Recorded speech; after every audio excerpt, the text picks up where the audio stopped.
should we start? Yes.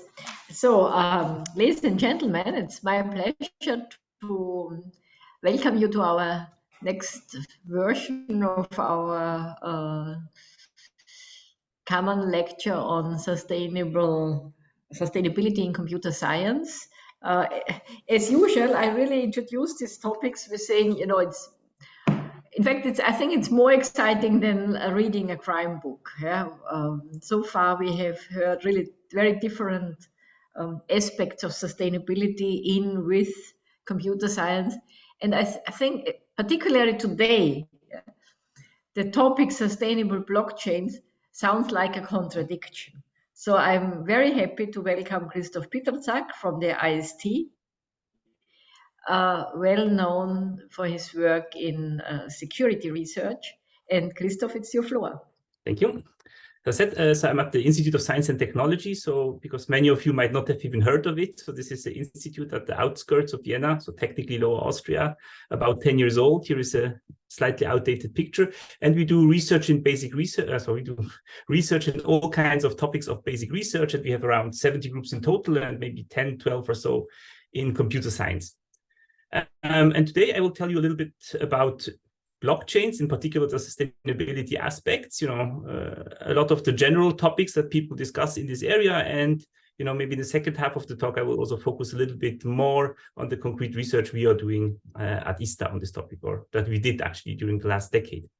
But before talking about blockchains, let me go even further back to the 80s and 90s, when, the internet just came up, computer graphics looked like this. And back then, people were already thinking, can we have, digital money? So we have this paper money, can we have digital money? This is a field that was pioneered, especially by David Chaum, shown here. So he invented this anonymous e-cash, so a very simple construction, at least in retrospect, using digital signatures in a clever way, where a bank could basically sign you a coin. The bank wouldn't even know what it signed exactly, just knew it signed some coin. You could then, as a client, go to a seller and give them the coin, and the seller would ask the bank if that coin has been already spent. This is to avoid double spending, the main problem in all of digital cash constructions. And if not, then the bank would simply kind of subscribe the seller the value of that coin, and when the buyer actually retrieved that coin from the bank distracted that amount from his account. So, that was a great construction, very simple, very efficient, very elegant, anonymous. There was a company that David Chaum founded. It was called DigiCash. You can see it, numbers that are money. But for various reasons, maybe it was ahead of its time. Who knows? It didn't really take off. So he bankrupted with this thing, with this company. And one particular aspect that I want to say about this currency, because it was great in almost all aspects already back, in the mid-80s, is that it's centralized. So there is a central entity, the bank, that, controls everything. And if this bank misbehaves or goes offline or, is forced to kind of stop the business by the government or I don't know what, then, it's over. Around the same time, there was like this cypherpunk movement. So you don't see the pictures here, right? So I don't see the entire screen. Okay, that's better. Oh, 1 second. Okay, that's better. Okay, the cypherpunk movement, this is from the Wikipedia page, an activist advocating widespread use of strong cryptography and privacy-enhancing technologies as a route to social and political change. And they really wanted to have digital cash that is kind of not centralized, that is really kind of belongs to the people in some way. And already this, mid-80s, 90s cryptography could do something in that aspect using technologies that are known as, multi-party computation, threshold cryptography, and so on. One could, for example, replace the bank with 3 entities, and this currency would be secure as long as 2 of the 3 kind of follow the protocol. But even though this would be a decentralized solution, it's still somehow permissioned in the sense that we know exactly who these 3 participants have to be, and a sufficiently strong player, say the US government or the EU government, could potentially still shut this business down. So then, in 2 decades later, 2-3 decades later, there this paper came up, which for some long time went under the radar. It's called peer-to-peer electronic cash system. This is the paper by Satoshi Nakamoto. This is a pseudonym. Nobody knows who this person or these groups of people are till today. And it introduced Bitcoin. And what Bitcoin did is it really introduced a digital currency that was completely decentralized and also permissionless, which means everyone can participate in securing this currency. Now, this might sound like a bit of an oxymoron, maybe to people who work in let's say in distributed systems or things like that, because there is a very simple proof that consensus in such a permissionless setting is simply impossible. And I show you the proof in a second. Okay. So the proof goes as follows. It's a proof by pictures. Assume we have some parties, let's say these 6 Muppets here who want to, this is maybe the world. They want to run a cryptocurrency, but it's permissionless. So how is he called? Anyway, the vampire.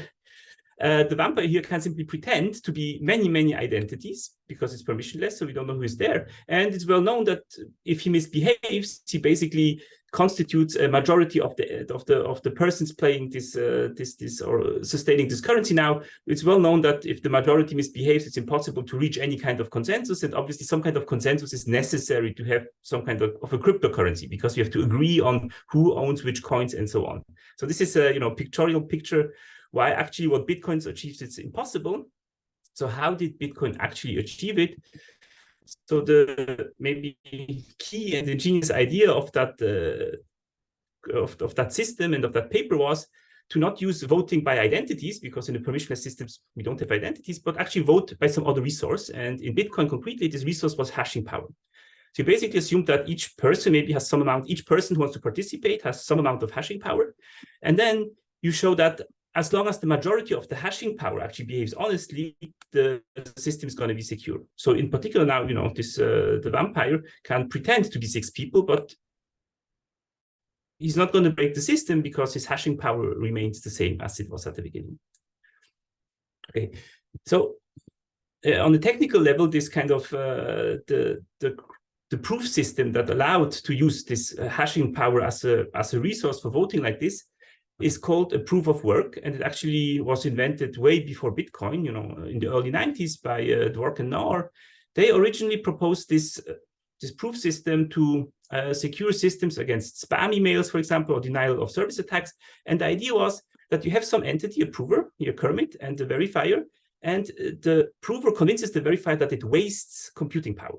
That's it. And in the context, for example, if you want to prevent spam emails, what Dwork and Naur suggested was that whenever I get an email from a sender whom I don't know, who's not on some whitelist that I have, they have to augment this email with some proof of work, proof that they wasted some hashing power or some computing power towards sending me this mail. Now, for an honest sender, this might be a few seconds of work on their computer to send this, but if I'm a spammer who kind of wants to send out billions and billions of emails, that might be kind of no longer, a valid business model. So how does this proof of work used in Bitcoin work? It's actually extremely simple. So the computation that we consider is simply the evaluation of a cryptographic hash function, H. And say Kermit wants to convince Miss Peggy that he evaluated this hash function H on 1 billion values. What can he do? I mean, the most naive solution would maybe be he simply evaluates this huge function table, H1 up to H1 billion, and sends this to Miss Piggy, who then has to verify everything. Of course, that's not a very good solution. The verifier has to work as hard as the prover here. So instead, you use the following observation. If this function H behaves like a random function, then there is a fraction of inputs, roughly like 1 billionth of the inputs, that maps on a range that starts with, say, 9 zeros. And now a proof that Kermit has to find is simply one such input. So he will kind of start hashing on many different inputs until he actually finds such a value, we call it pi, and he will simply send over this one single value over to Miss Piggy, who can verify the proof with one single hash. And if H behaves like a random function, then you can indeed formally prove that 1 billion hash evaluations will be necessary in expectation. So that's actually the proof system used in Bitcoin. This is a very, very simple proof system. How is it used a bit more concretely? So Bitcoin,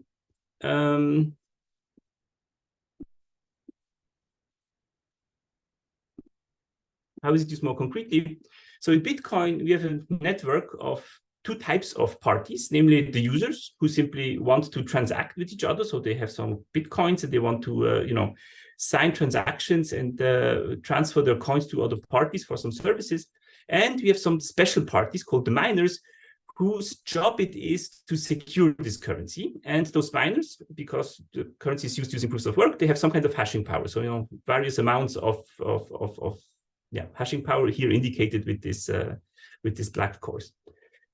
Then these parties jointly just keep a data structure, namely a hash chain. So a sequence of blocks where each block refers to the previous block.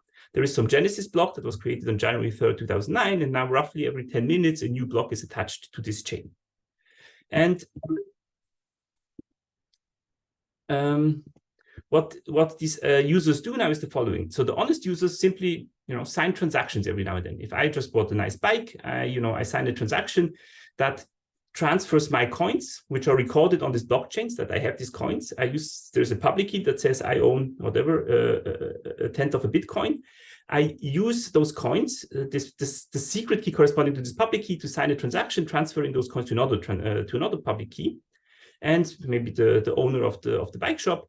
And then this transaction, you know, we let it out into the network, and those miners will collect those transactions and try to make blocks collecting many of those transactions and attach them to the current blockchain.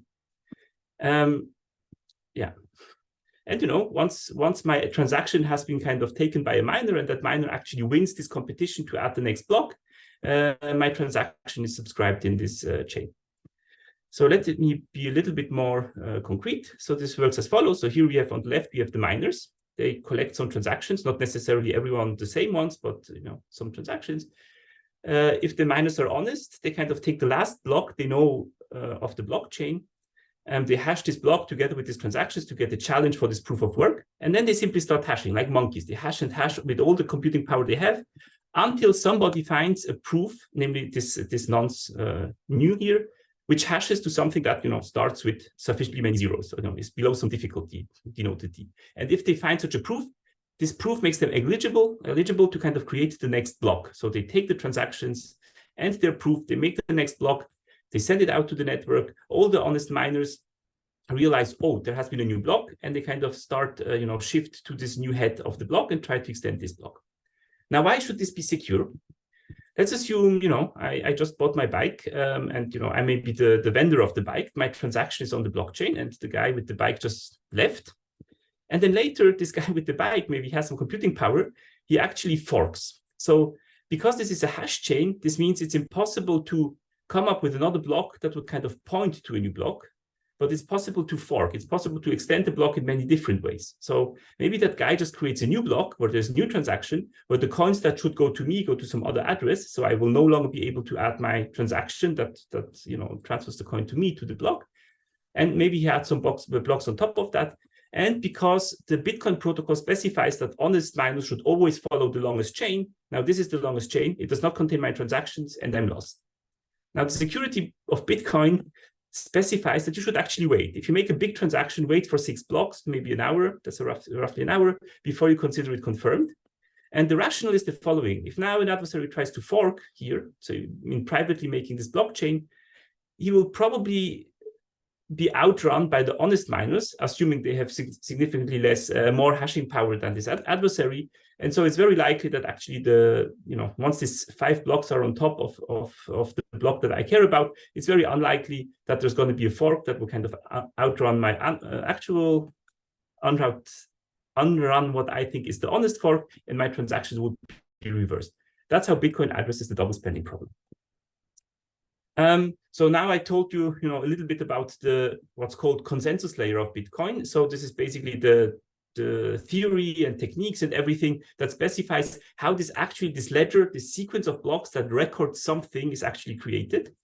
And when people do blockchain research, very roughly you can separate them in two types of researchers: people who work on the consensus layer, what I just said, cryptographers, people working in distributed computing, and people who work on the application layer, which basically specifies what is actually recorded on the blockchain. So in the case of Bitcoin, it's basically just simple transactions. They're basically pairs of public keys and amounts saying, look, the coins belonging to this public key get transferred to this new public key, with a little bit of extra wiggle room for creations of these transactions. You kind of multi-signatures or delayed transactions, things like that, but not much more.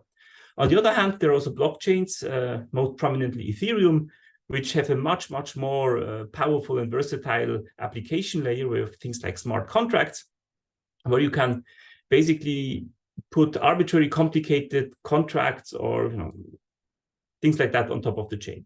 I will mostly talk about the consensus layer in this talk because that's where the many of the sustainability problems lie.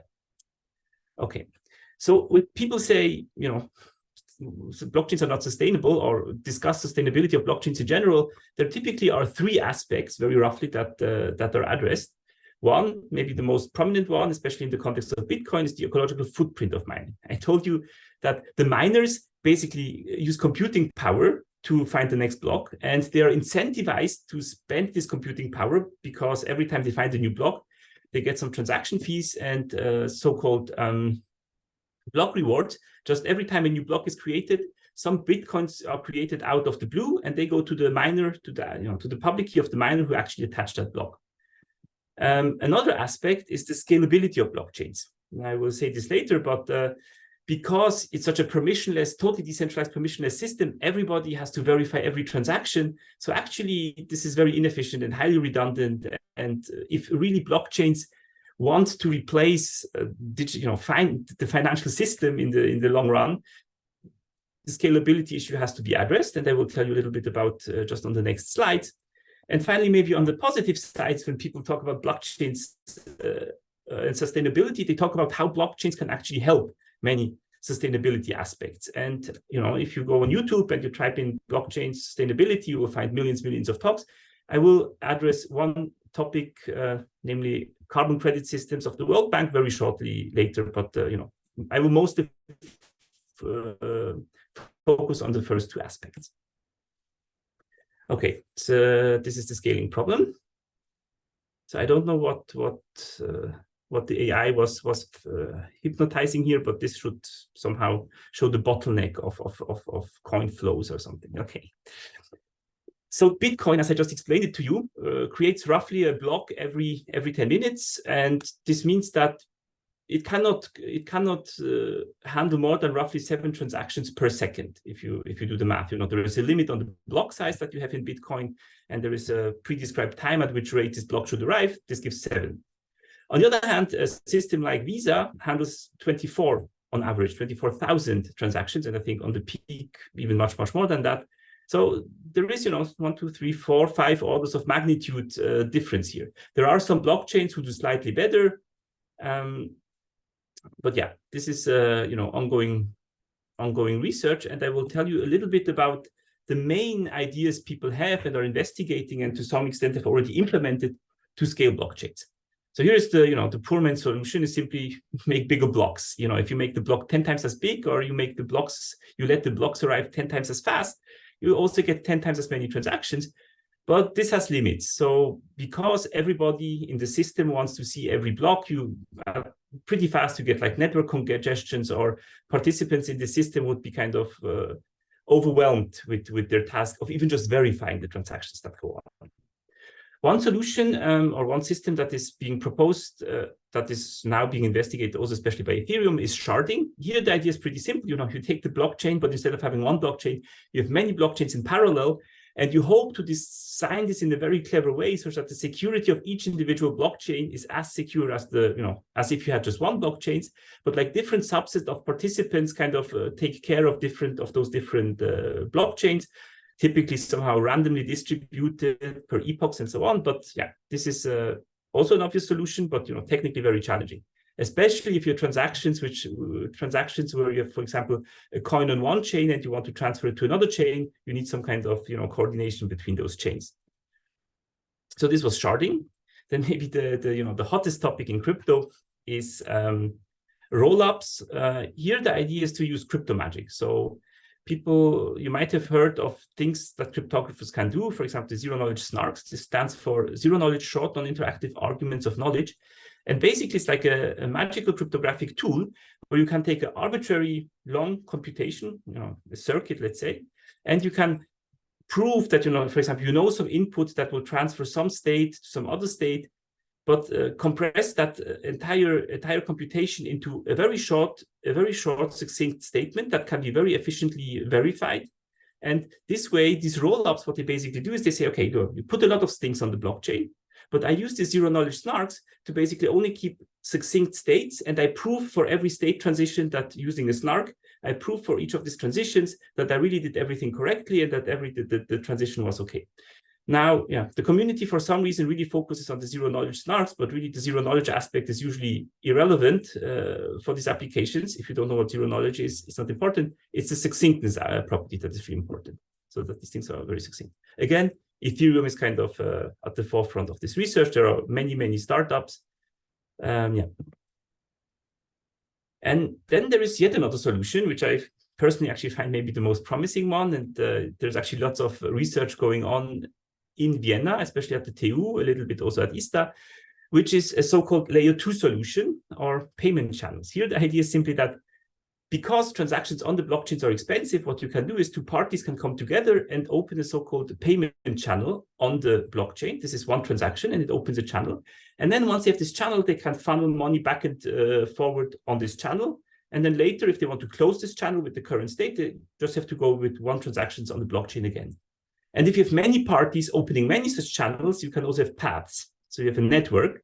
And then any two parties that are in this network, they can find the path, Alice and Bob find the path through many of those payment channels from A to B. And then they can funnel money through these things without ever going on the blockchain, or only going on the blockchain if they need to close that channel or whatever to rebalance their personal channels. So this is a very exciting area. But this is actually all I want to say about scaling. I mean, each of those topics I told you about could be an entire lecture, even just to scratch the surface. But instead, I would like to focus a bit more on the blockchain aspects that especially we worked on at ISTA. And this is, yeah, the footprint of proof of work mining. Now, when Nakamoto wrote the original white paper that outlined how Bitcoin is supposed to work, he had like a vision. He thought, look, we have this, he probably had like a whatever desktop in front of him. And he thought, look, my CPU 95% of the time is actually just idle, not doing anything. And with my new Bitcoin currency, those idle clock cycles could be used to secure that currency. That would be great. And if many, many people do that, we have this secure blockchain. And indeed, maybe that's, the CPU mining, it's called, that's how it went on for whatever, 2-3 years. But once Bitcoin actually came on the radar of some people and it actually started to be, worth something, not just a few cents, people started, people realized, okay, actually using a graphic card, I can compute these hash functions much more efficiently than on CPUs. And when I say more efficiently, this has two important dimensions. One is the energy efficiency, namely, how many joules do I need to compute the hash? And the other one is basically the hardware cost, if you want. The question, if I invest $1, how many hashes per second can I compute with that? And in both dimensions, in energy and in this hardware cost, GPUs outperformed CPUs by 1 to 2 orders of magnitudes.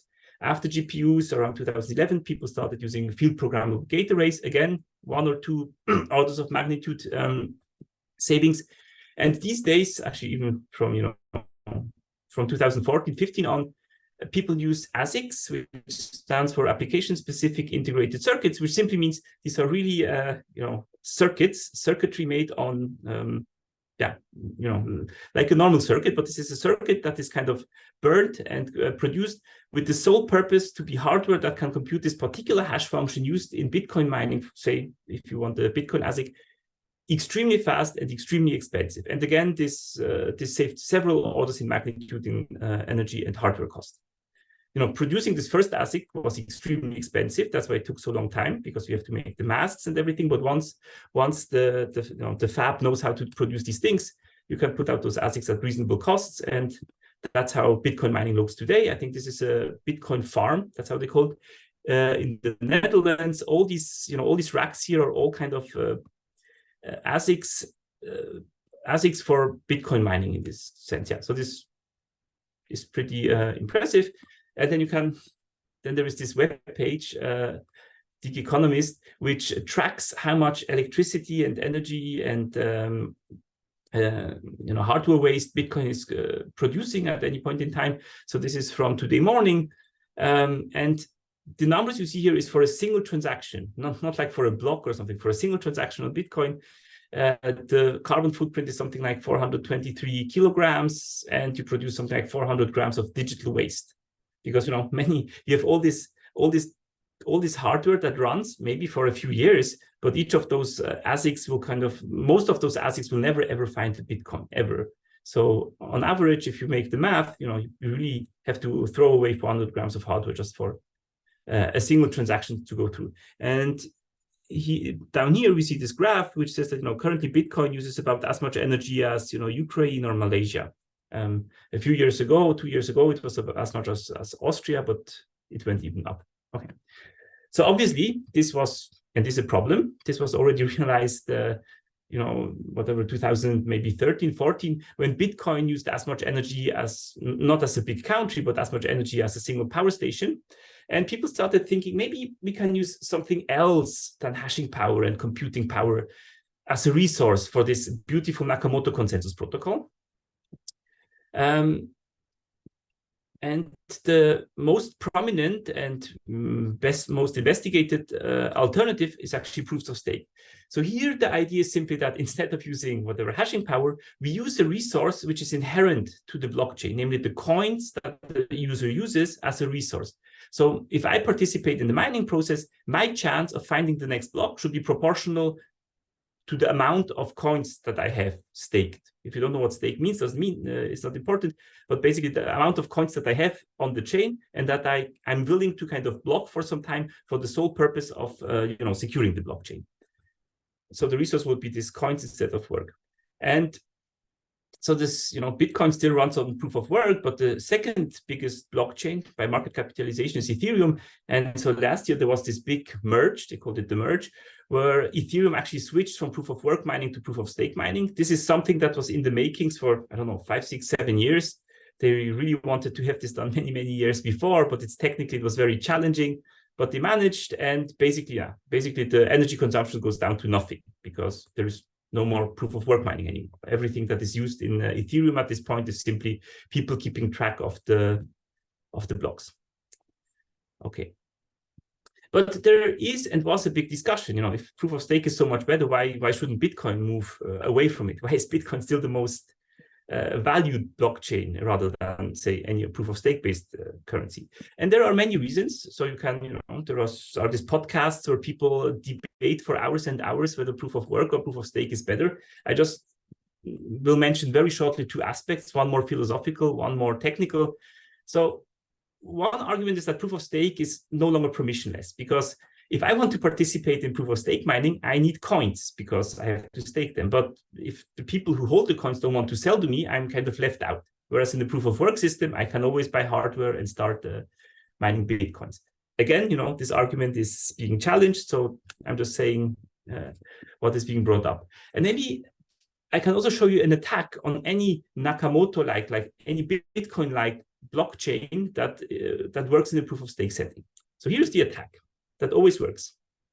So let's say at some point in time, maybe a few months ago, there were some coins. This is this orange dollar signs that were kind of recorded on this blockchain and staked for mining. Now, a few weeks later, today, all those coins have been transferred. So the original secret keys belonging to those coins are no longer worth anything because I can't do any transaction because these coins have already been transacted to other coins in purple.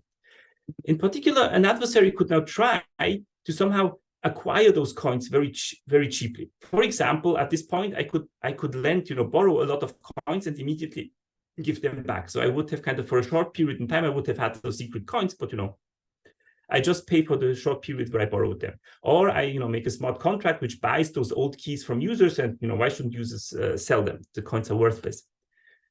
But now, if I have those old coins, I can, so to say, bootstrap another chain. Bootstrapping means I pretend, you know, I go at this point and I just create a lot of new blocks. And, you know, if I had enough coins here, this new chain will look longer or heavier, whatever, than the original chain. And the parties, at least if they follow the same chain selection rule as in Bitcoin, which says always the longest chain is the true one, will switch to my new chain. Yeah, so this is a bootstrapping attack, and there is really no elegant solution to fix this for a proof of stake setting. People do things like saying, okay, look, we make checkpoints. So every now and then, every week or something like that, there is a checkpoint, and you're never allowed to roll back a chain further than that. But this is some kind of social agreement rather than something that is inherent to the chain, which specifies which is the right chain. Yeah, that's this. So if if proof of work is such a catastrophe and proof of stake, has issues, philosophical and other ones, maybe there is another resource that kind of is somewhere in between those two that we could use. And we thought about this back in 2013, and the very obvious solution is disk capacity or space, disk space. If you're theoretical computer scientists and computational complexity theory, apart from time, space is the most important resource. So the hope would be that it would lie somewhere in between. So yeah, and if we use space instead of work or stake, we actually call this farming, because the idea would be that, okay, you have this disk space, and ideally what you want to do is you somehow have to touch this disk space initially to somehow initialize it. But once it's initialized, once this resource is there, you just wait. You basically have to do nothing. Maybe once every few minutes or every few hours, you might have to do a very efficient disk lookup, but that should be all there is for mining. And because you just wait for the money to grow on your hard disk, we call this farming. So it's kind of illustrated by this picture below. So let me very superficially compare those three resources, namely, so the first one is proof of work mining, the second one is proof of space mining, and the third one would be proof of stake mining. So first of all, the resource space, like work hashing power, is a resource that is external to the blockchain. It's just a physical resource that has nothing to do with the digital blockchain. And as such, we would expect both of them to have similar security properties. Whereas, as said before, stake is something internal, so it's kind of really something recorded on the blockchain, and this self-referential thing makes many security and other problems. For example, like this long-range attacks that I showed you before. So in this sense, space would be as good as work. What about the power consumption? Yeah, if you really lose the space, as I outlined before, that you just have to initialize something at the beginning, then the power consumption is going to be very small for space, as it is for stake, unlike for work, which inherently has a huge power consumption footprint. Now, how about the other dimension in this sustainability axis, which was the hardware? Now, as mentioned before, for proof of work mining, you really need ASICs. So you need hardware which is kind of specifically designed for this, for Bitcoin or whatever other mining, and this hardware has no other use. Now, in proof of space mining, because there is no such thing as application-specific storage. If you have storage that you can use for, say, proof of space mining, then you can use this storage also for everything else. So we could actually hope that we can revive this vision of Nakamoto, that people could simply use the disk space that is over-provisioned on their hard disks. And there are some studies which say that more than half of the available disk space in the world is actually empty, so over-provisioned, just lying there waiting to be filled. And if you could just leverage a significant fraction or some fraction of that space for securing a blockchain, you would basically do it at zero marginal cost. So that would be great. Okay, so that's the hardware power consumption research aspect. Okay, now do proof of space based blockchains actually exist? And there is one. It was launched in 2021. It was funded in 2017. The company that runs it is a startup in San Francisco. The CEO is Bram Cohen, so it's the guy who made BitTorrent, 20 years ago as a student in his dorm. And so BitTorrent, the older of us will remember it. That's how we kind of downloaded all the illegal files when we were kids. And yeah, now he kind of is in that business. So Chia was launched in 2021. I'm involved in this endeavor from very early on as a scientific advisor. So when it launched in 2021, what happened with this vision of people just using over-provisioned block space? Something funny happened, because at the beginning there were very few coins, and the valuation of the coins was just absurdly high. People started, especially like in Southeast Asia and so on, people started buying hard disks like crazy. So they basically just bought out all the shops for hard disks because they wanted to do Chia mining. And there was actually, at least in Southeast Asia, not so much in Europe, actually a shortage and a significant price raise in hard disks. But it, it leveled once there were more coins in circulation, the valuation dropped significantly. I think this mostly, went away. So people are still buying hard disks just for the sole purpose of Chia mining, but it's kind of has, no footprint on a global scale. And at least I hope that much of the Chia mining currently is actually just being done with people who have, on their laptops or on their desktops that run all the time. And because there is no application-specific proof of space mining, Chia also collaborates with the Circular Drive initiative. So this is an initiative which wants to address the following problem.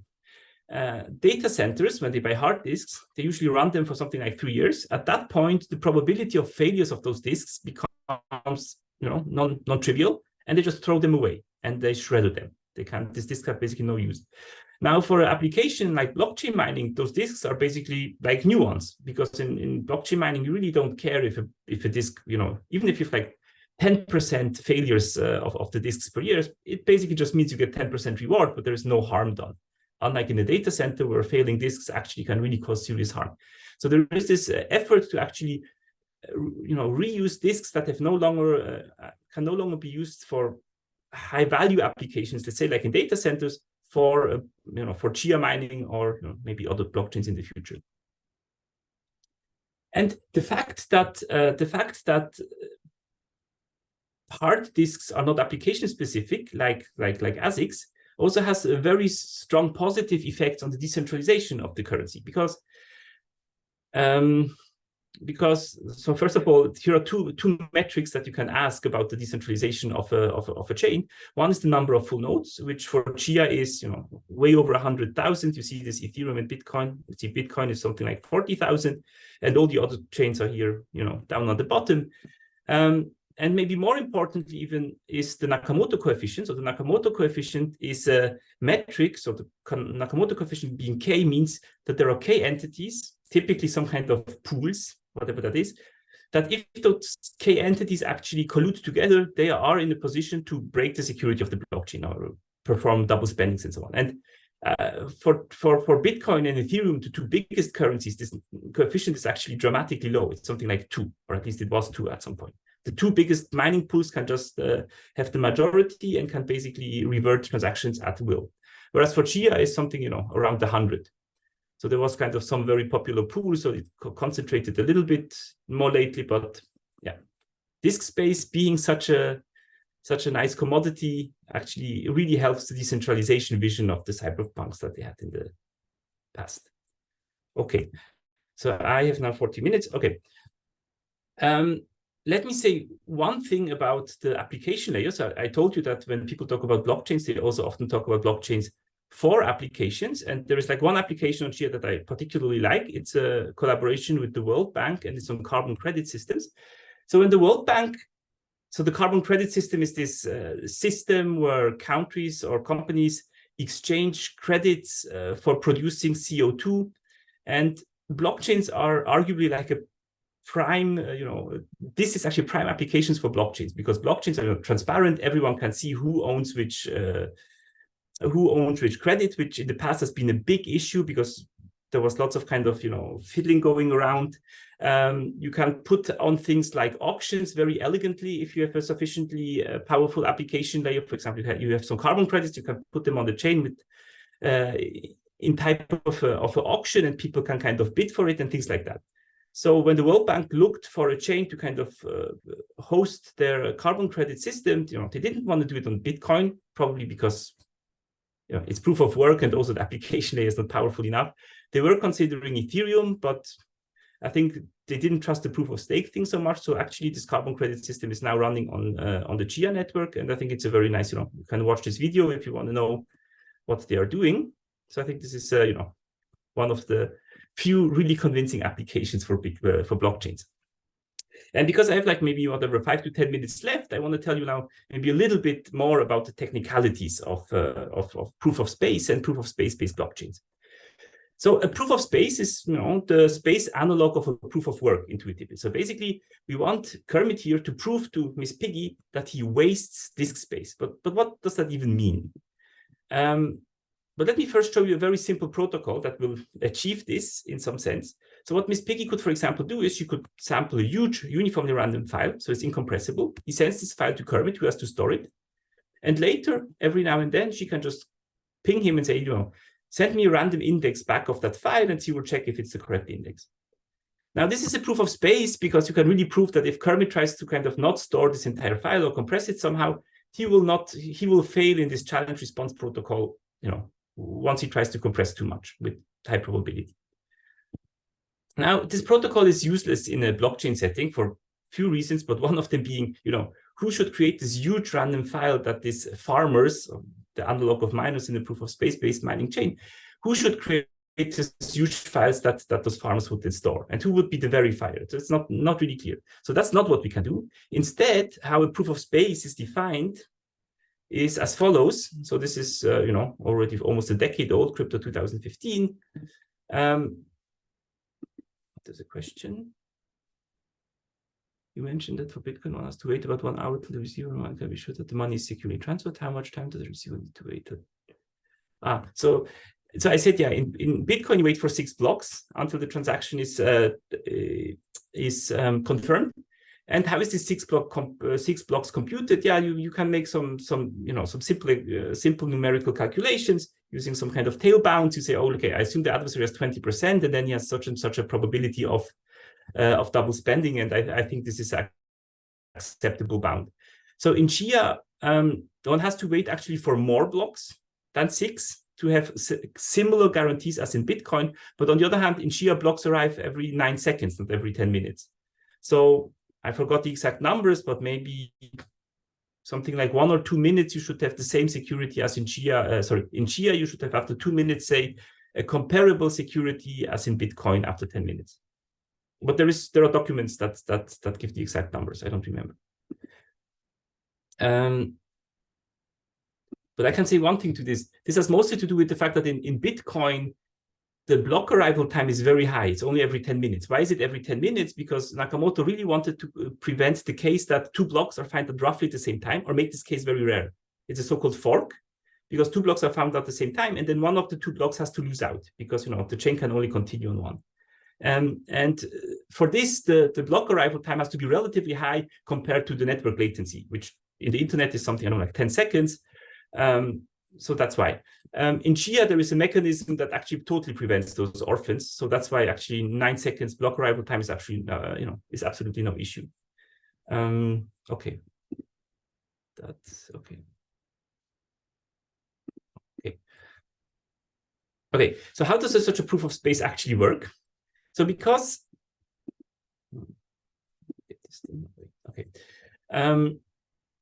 instead of kind of receiving a big file and proving that I stored this file for a long time, we use a combinatorial object, which is a DAG, a directed acyclic graph that has some very special combinatorial properties. Namely, it has high pebbling complexity. So if you want to know what this property is, there is a pebbling game where you can try to create such a graph with high pebbling space complexity on your own. But anyway, the proof of space is specified by this graph. So this is just a combinatorial object that says, look, if you want to make a proof of space for 1 terabyte, this is the graph that you have to use. And what Kermit then does is he computes a so-called labeling of this graph, which simply means, so there is some initial challenge that defines the first label, and then each other label is defined as the hash of the labels that point to that particular node. So for example, here the label of label 4 of the node 4 will be simply the hash of labels 2 and 3.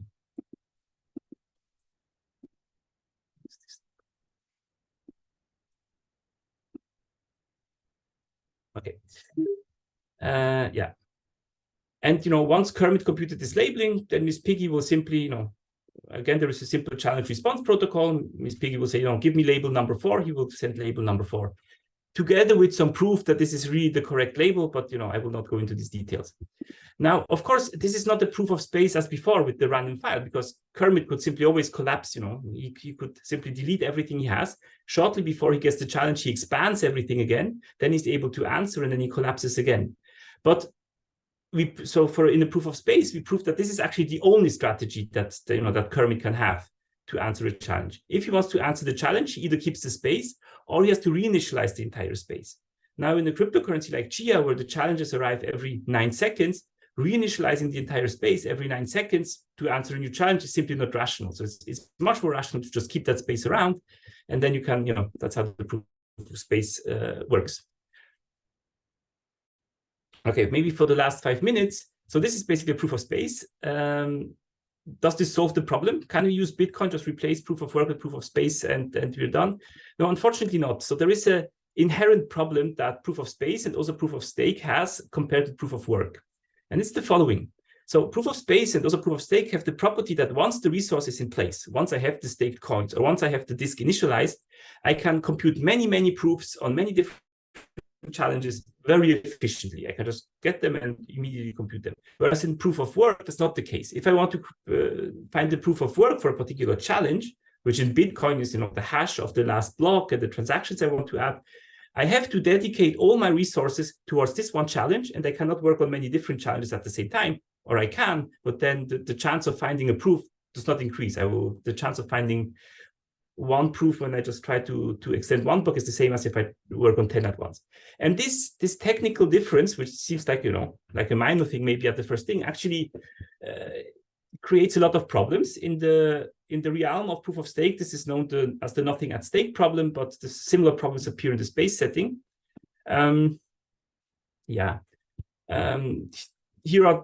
So we identify and classify those problems roughly in 3 classes. One is bootstrapping. This is something that I already mentioned before in the proof of stake case, right? So because proofs are easy to generate, I can simply bootstrap a long chain that looks as if I had blocks for a long time, even though I just created this entire chain in a few seconds.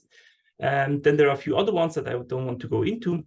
But the bootstrapping one is kind of particularly interesting, and I want to show you how we address this issue in Chia. Or actually, I should say in a very early proposal of Chia, that was never implemented, but for illustration purposes, this is much simpler.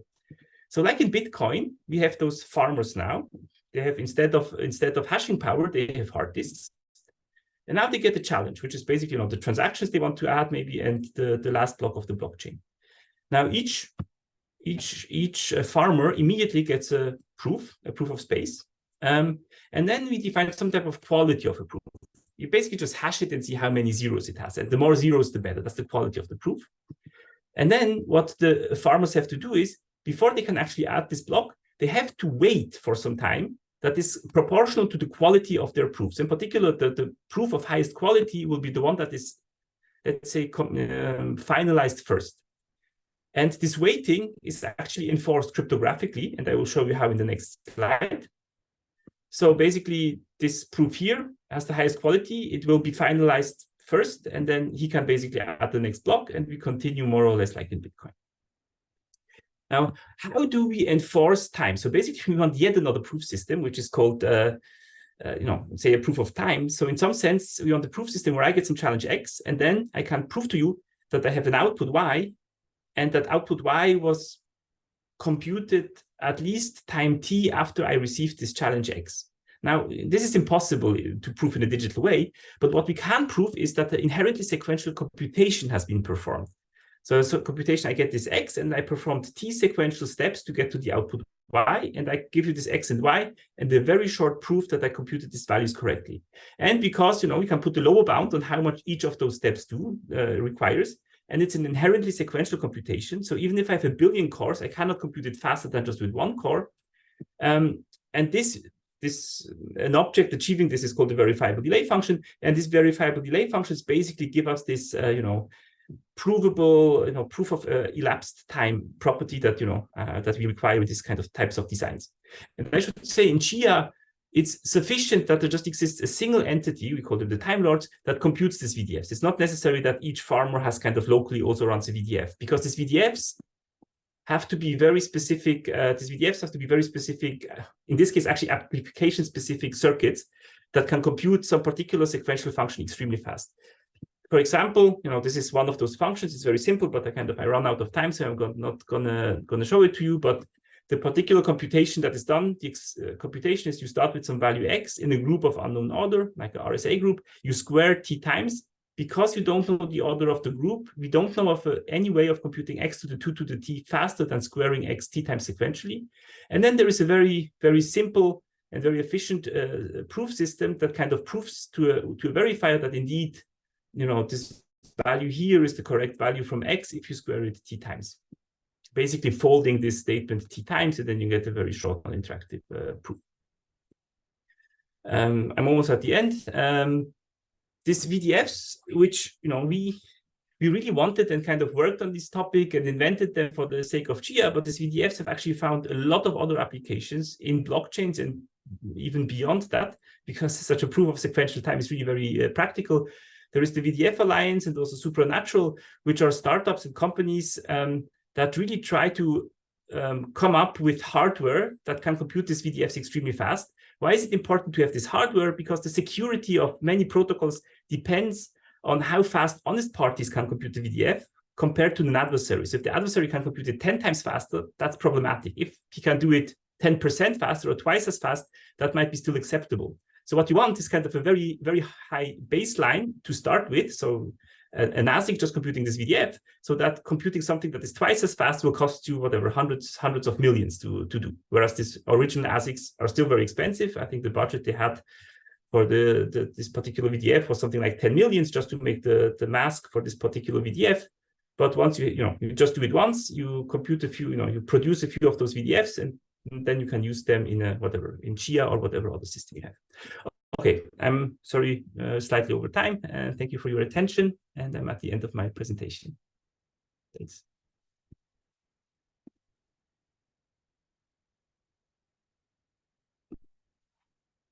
So thank you very much for the really interesting presentation. I'm looking at the chat. So far, is there a new one? Do you believe, I make the icebreaker question. Have you bought Bitcoins yourself? I was close. When I started working on the topic, I really wanted to buy some just to get the feeling for it. That was, I think, when they were at $2 per Bitcoin. But then it was too complicated. I actually tried to buy them, then I had to send a passport copy somewhere, and then I thought, nah, I gave up. I don't know if I should say unfortunately or not, because I tried to buy them with Mt. Gox, which then a few years later kind of collapsed and stole all the Bitcoins. So I don't know if I would have been careful enough to actually not store them centrally with them. I might be even more depressed. So no, I never bought actually any currency. I mean, I have stake in Chia, but I never actually. I was once in a talk where we got the $1 worth of Bitcoin as on a sheet of paper for attending the talk. I might have that lying around somewhere. I don't know. It's probably by now worth maybe, I don't know, 20 or something like that. Are you believing in digital cash or digital currency? Digital cash is not right. Digital currency, or even broader, like blockchain applications, say, right? Yeah. So when I read the Bitcoin white paper back in a decade ago, even more, I thought this is the worst, one of the worst papers ever. It was set in Word, even not in LaTeX. That's already kind of a big warning sign. It was worse than what's say DigiCash in every single aspect. But then it sank in that this permissionless aspect seems to be so important to people that they really are willing to to pay a heavy price. And there are a few, by now, I'm not kind of evangelist at all. I kind of, I get slowly convinced, maybe also, because actually I work on the topic because it poses beautiful cryptographic theoretical questions. That's the thing. And I think by now that it has some very interesting potential applications in the future, especially if if it sinks in how much we pay for trust these days. Like if you would not, I don't know the English word, notar and things like that.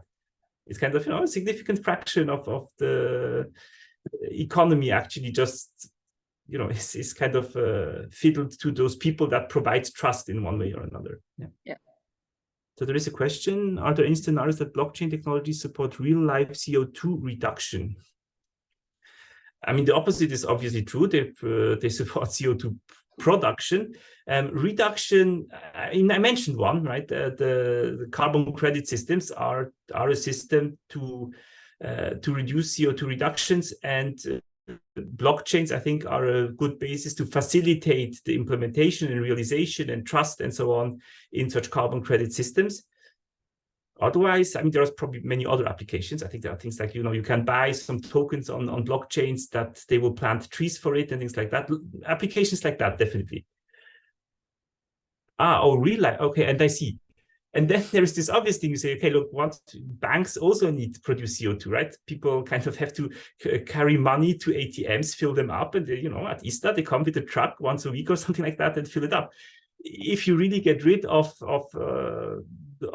potentially you could get rid of some of that. I don't know, maybe gold mining creates a lot of CO2. Maybe if instead of gold, people would kind of value digital objects more, we could save there. So potentially, yeah, but I'm the wrong to answer this question. There are people who give you enough too far-reaching, but today people speak about when they talk about cryptography, they speak about also quantum cryptography and post-quantum security.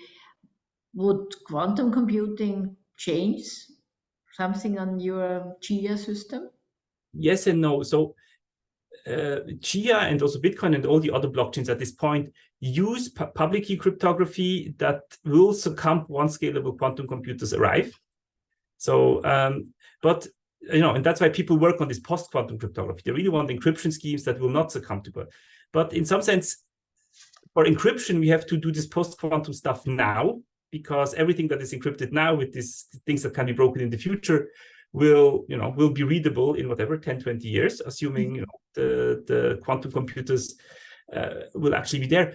For blockchains, it's not so urgent. For blockchains, we only have to start panicking once they really are right in front of the door.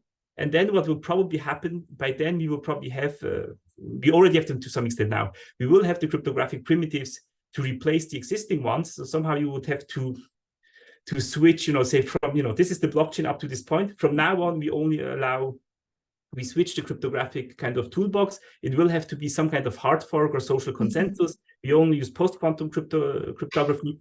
We have to somehow assume that we never roll back beyond this point. So it's like a second, Genesis block, but no, not, I mean, people make a big fuss of it, but no.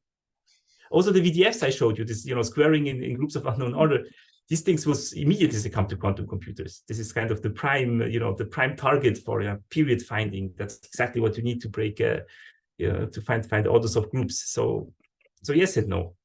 Actually, for VDFs, it's actually good. VDFs is maybe the one primitives where we do not have a good replacement that is post-quantum secure. So post-quantum VDFs is kind of a big open problem.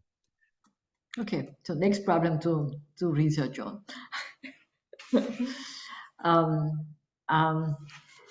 So I'm looking around if there are no further questions, and since we are in fact almost running out of time anyway. There is one question. There's one, yeah. Maybe last question. I think falling back to the social layer for having some kind of consensus on POS is quite a good solution. The threat to an attacker is, for instance, to the Ethereum to lose all their staked coins. And since people care about money, this should work pretty well. I mean, this is, these philosophical questions that people have. It's true. I agree that in practice, this social consensus thing somehow work, but it's still very unsatisfying that, you have this digital currency where you say, the code is law, everything is thing, and then you still kind of start fiddling around. And once you start fiddling around, you think, that's kind of a lesson you get in crypto. Once kind of things are not really, somewhat malleable or insecure, often it breaks some floodgates and then things go worse. But yeah, I mean, even in Ethereum, they had this social consensus after this DAO hack that they kind of rolled back the entire blockchain. And this was like a massive discussion, right? Probably in this case, it's good that they had this discussion and they actually, it wasn't code was not law. It was actually social consensus was law in this case. But yeah, I agree. It probably works in practice most of the time. If we come... Is Bitcoin mining really so harmful compared to more bank? Yeah, it is so. Yeah, as said, a normal bank transactions does not create 400 kilograms of CO2 and 400 grams of hardware waste. Of course, once this one transaction is a transaction to open a channel on layer 2, maybe it's not as bad. You get less and less bad. But at this point, yes, at this point, the Bitcoin transaction, you shouldn't do them for. Probably doesn't matter if you do them for fun or not, because it's you're not going to change. You're just going to put the mining fees up. But yeah, it is bad. I mean, of course, globally not. Globally, Bitcoin transactions might be not worse than the global financial systems. But as I said, the global Visa makes 24,000 transactions per second. Bitcoin makes 7. So, you know, this is that's why scaling. Some order of magnitude in between. Exactly. You know, if Bitcoin at the cost it has would save all the, you know, financial transactions in the world, that would be fine probably, but not for you know 1/100th of a promille or something. Okay. Okay. Krzysztof, thank you very much.